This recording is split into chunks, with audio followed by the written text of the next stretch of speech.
Friends, welcome to my channel preparation for exam. আজকে একটা নতুন টপিক্স নিয়ে এসেছি, সেটা হচ্ছে আয়তক্ষেত্র রিলেটেড কিছু ইম্পর্ট্যান্ট কোশ্চেন এবং তার কিছু মূল বৈশিষ্ট্য আমরা জানব এবং খাতায় সুন্দর করে নোট ডাউন করে রাখবো, যাতে আমাদের যে কোনো কম্পিটিটিভ কিংবা যে কোনো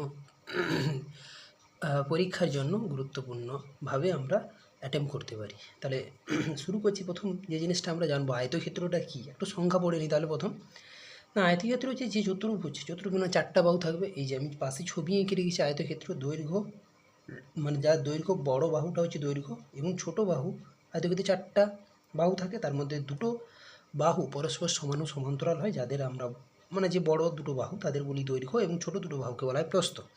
সেইভাবে লিখেছি যে যে চতুর্ভুজের বিপরীত বাহুগুলো, মানে এই বিপরীত বাহুগুলো পরস্পর সমান, মানে মান পরস্পর সমান এবং প্রত্যেকটি কোণের মান, প্রত্যেকটি কোণ, এই যে কোণগুলো চারটা কোণ সৃষ্টি হচ্ছে, প্রত্যেকটি কোণ কিন্তু হবে সমকোণ, অর্থাৎ 90 ডিগ্রি।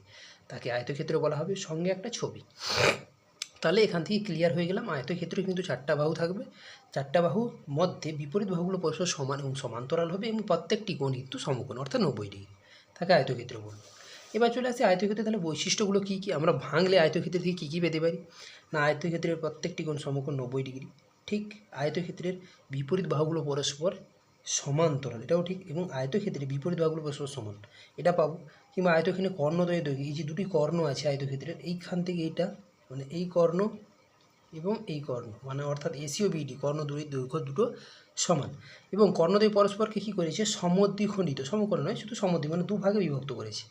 এসিটাকে দুভাগে বিভক্ত করেছে। যদি ও বিন্দুতে ছেদ করে এই দুটো এসি ও বিডি কর্ণ দুটি, তাহলে এই দুটো কর্ণ দুটি পরস্পরকে সমদ্বিখণ্ডিত করে।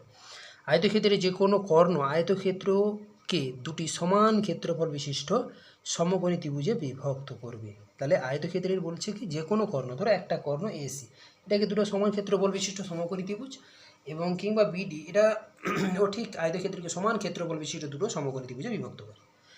সঙ্গে কিছু সূত্র জেনে নেব, আয়তক্ষেত্রের কিছু সূত্র, যেটা খুবই ইম্পর্ট্যান্ট সমস্ত পরীক্ষা ক্ষেত্রে কিংবা এক্সাম, আমাদের স্কুল লেভেলে এক্সামের ক্ষেত্রেও খুবই গুরুত্বপূর্ণ। প্রথম হচ্ছে আয়তক্ষেত্রের পরিসীমা সূত্র কি না, পরিসীমা হচ্ছে 2 গুণিতক দৈর্ঘ্য যুক্ত প্রস্থ। আয়তক্ষেত্রের ক্ষেত্রফলের সূত্র কি না, দৈর্ঘ্য গুণিতক প্রস্থ। আয়তক্ষেত্রের কর্ণের সূত্র কি না, রুট অফ দৈর্ঘ্য স্কয়ার যুক্ত প্রস্থ স্কয়ার। আয়তক্ষেত্রের দৈর্ঘ্য, সেটা হচ্ছে আয়তক্ষেত্রের ক্ষেত্রফলকে যদি আমরা প্রস্থ দিয়ে ভাগ করি, যদি ক্ষেত্রফল দেওয়া থাকে তবেই প্রস্থ দিয়ে ভাগ করে দৈর্ঘ্য পাবো। ঠিক সেই রকম যদি আয়তক্ষেত্রের ক্ষেত্রফল দেওয়া থেকে প্রস্থ পেতে গেলে দৈর্ঘ্য দিয়ে ভাগ করে দিলে মানটা পেয়ে যাব। তাহলে সুন্দর করে সমস্ত আমরা সূত্র কিংবা তার বৈশিষ্ট্যগুলো সুন্দর করে জানলাম আয়তক্ষেত্রের। আশা করি তোমরা এই ভিডিওর থেকে অনেক কিছু জ্ঞানমূলক প্রশ্ন পাবে এবং পরীক্ষার জন্য খুবই উপকৃত হবে। তাই তোমরা আমার এই চ্যানেলটিকে লাইক, শেয়ার, সাবস্ক্রাইব করে রাখবে, যাতে পরবর্তীতে আমরা একটা ভিডিওতে একটা নির্দিষ্ট একটা টপিক্স নিয়ে আলোচনা করব, গণিত রিলেটেড, ম্যাথমেটিক্স রিলেটেড, যেটা তোমাদের এক্সাম পারপাসে খুবই গুরুত্বপূর্ণভাবে ভূমিকা পালন করবে। Thank you.